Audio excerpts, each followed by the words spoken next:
want to bring in DeAnna Hoskins, the president and CEO of Just Leadership USA, to tell us about some of the advocacy on the ground that's happening. DeAnna, thank you so much for being here for this conversation. I want to jump off with talking about Just Leadership USA's roadmap, because a lot of folks aren't familiar with all the policy work and the advocacy work that's happening. Can you walk us through some of the details?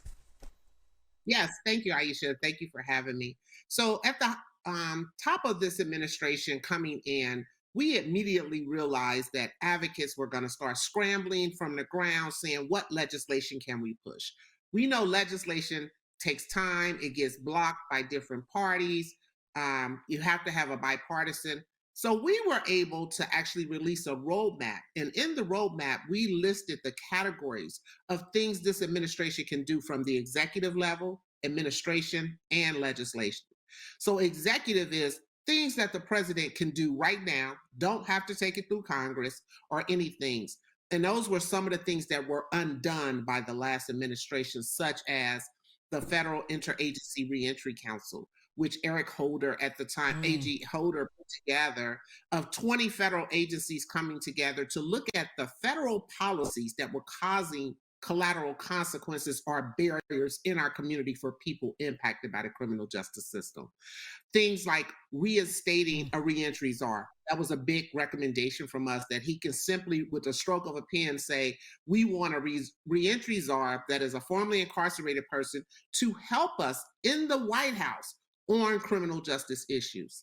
Administratively, people who are actually secretaries who get appointed to the department heads can actually look. And things we asked for was, how do we define homelessness from the federal level?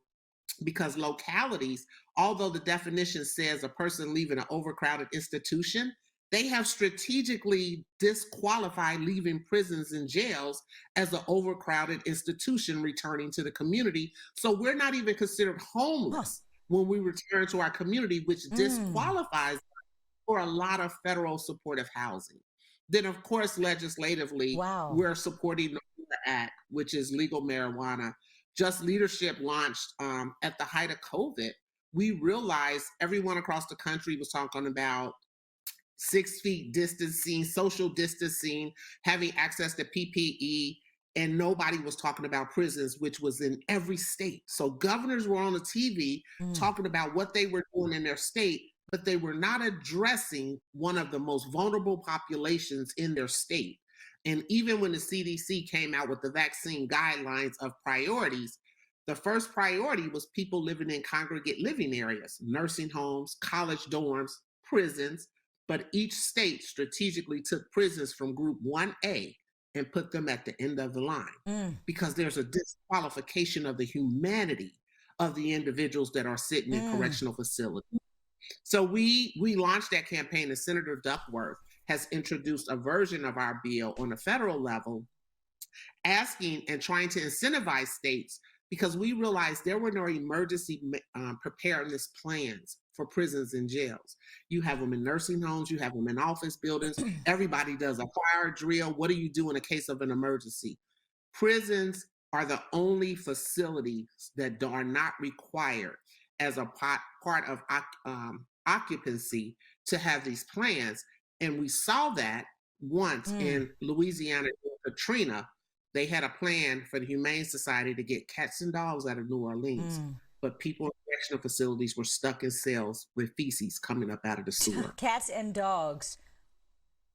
dogs over the people. You know, many advocates for police and criminal justice reform are completely bothered by what they see as President Biden's inaction in this space. In the last we heard, officials were evaluating clemency requests over the summer, but Biden still has yet to issue any pardons or commutations. You actually wrote about how important it is for him to not only grant those clemencies, but to address the racist risk assessment measures in prison reform legislation generally. And you warn that this has to be done before the 2024 election in order to overcome any counterattacks from Republicans. So please talk to us more about that, because all of this, we're talking about the humanity of people, but it certainly gets political. So talk to us about that.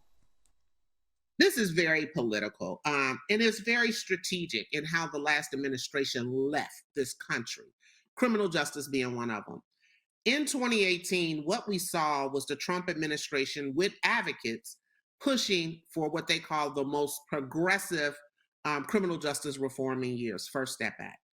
I actually came out against First Step Act, not as the bill as a whole, because there was a clause in there around risk assessment tools. Now, before coming to Just Leadership, I was the senior policy advisor for the Department of Justice, managing all of the federal government's investment in corrections and reentry. My colleagues inside DOJ, we wrote the administration a letter before we left and said, this is going to be detrimental on Black and brown bodies. So when I came to Just Leadership later that year, I was able to verbally come out in the media and say, as formerly incarcerated, we are against this, and totally got attacked. But nobody expected COVID. Nobody expected COVID. So what happened during COVID? When they were actually looking at to release people from prison, the federal prison, they used that risk assessment tool. And guess who actually scored high on that risk assessment tool and could not be released? But you saw cronies of the president walking out who had just got there.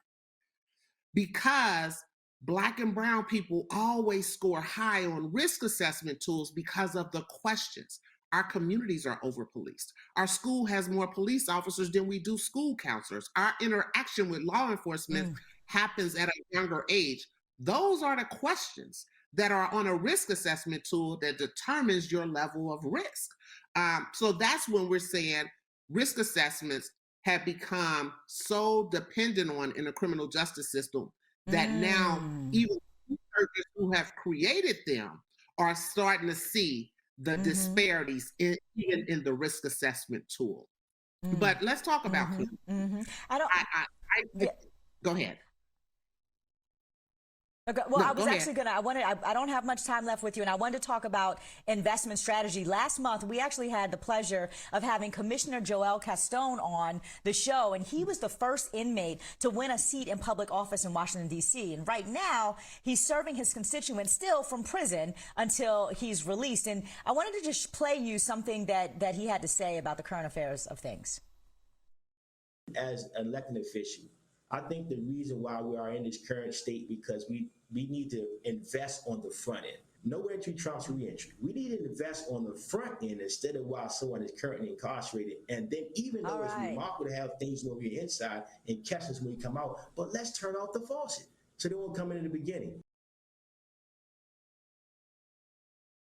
Totally I just wanted to pose that question to you. Yeah. Yeah. So, and this so what is are your really thoughts quick. about investing on the front end? You have to invest on the front end. We keep focusing on the catch basin of all the other failed systems that funnel into criminal justice. Let's fix the systems on the front end that the systems aren't failed so people don't have to funnel to this catch basin. So I say, I've always been saying for the last 15 years, focus on no entry, not waiting. We're always preparing for us to go through the system and then be successful. Help our communities be successful on the front end.